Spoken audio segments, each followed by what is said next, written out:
Red Sonja continues her quest to find a hidden valley of untold riches when her path crosses with a witch about to be eaten by an ogre.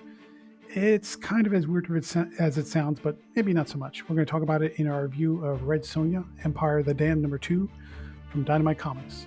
See you in 3. Welcome back to Comical Opinions. This is our review of Red Sonja, Empire of the Damned #2. Let's take less than 60 seconds to recap what happened in the previous issue.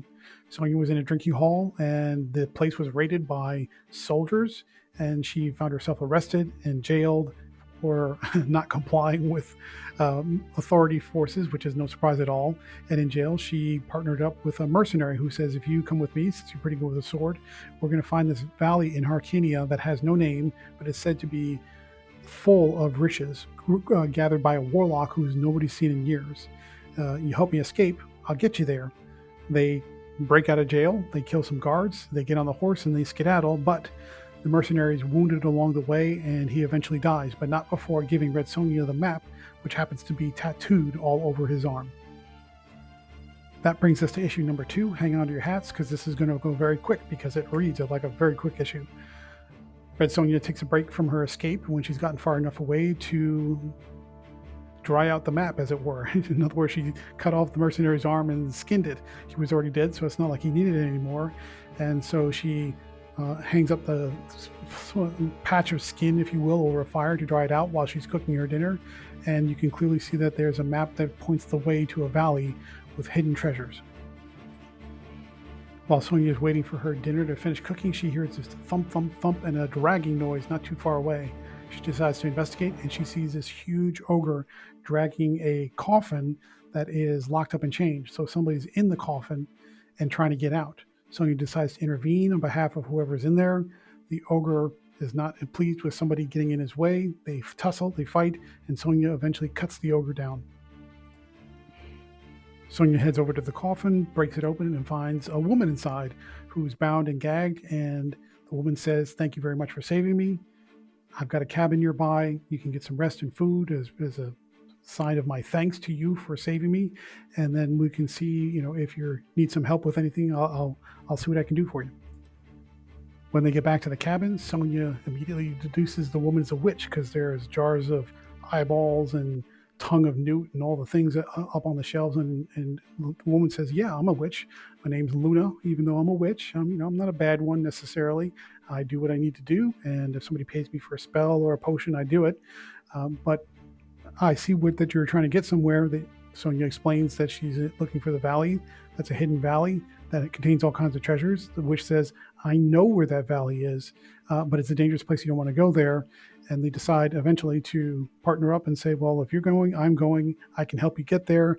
And if you're willing to split some of it with me, we'll be in great shape."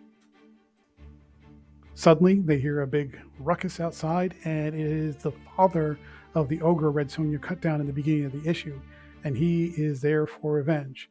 And so now we have this fight between an ogre and Sonja and Luna, who are now teamed up. And we get to see swordplay with magical spells, and it turns into a big old melee. And that's how we end the issue. I told you it was quick. It's very quick.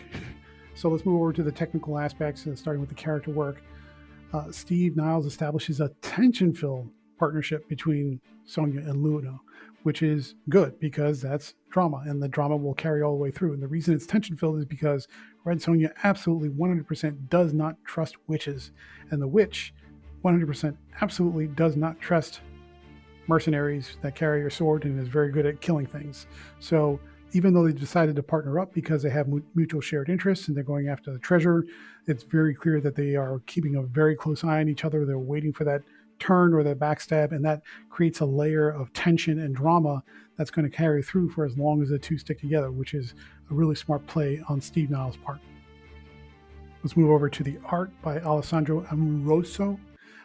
The pencils and inks are mildly sketchy, not too much, but a little bit. You can see some roughness in the outlines, but there's strong expressiveness in the character faces, and you have this sort of groundedness that makes everything feel sort of organic and integrated and real. You do see that there are some digital aspects to the way this comic is drawn, mostly through the art, because it's It looks like there's some digital coloring that's going on there, but Amoroso uses strong facial expressions, cinematic framing, and it gives the whole world a very cohesive, integrated feel. It doesn't feel like a plastic digital comic, even though the digital artifacts are still there.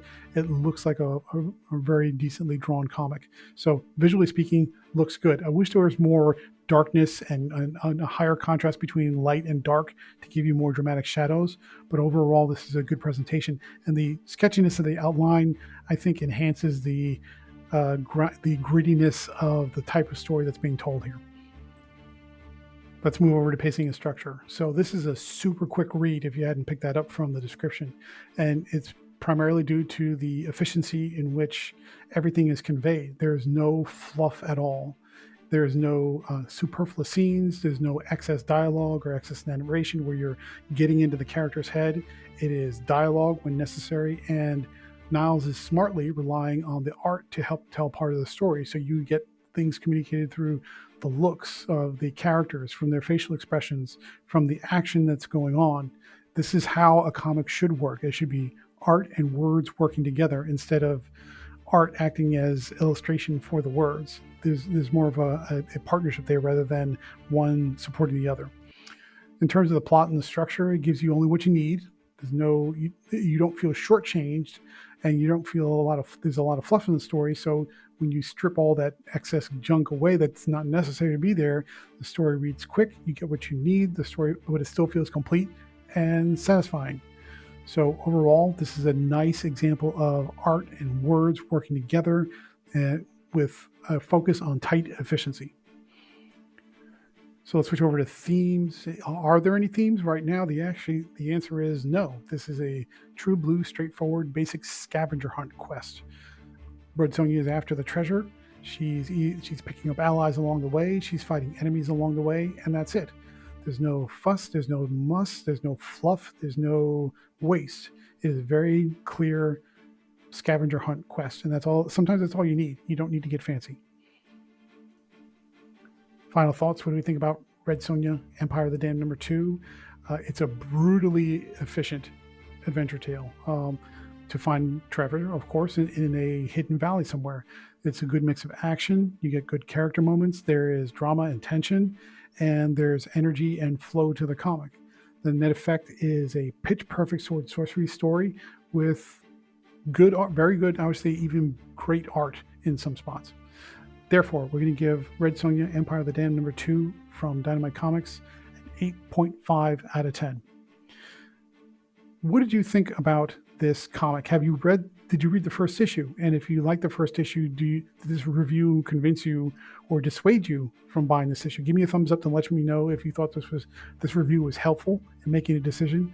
Otherwise, please stay tuned through the outro for the next review.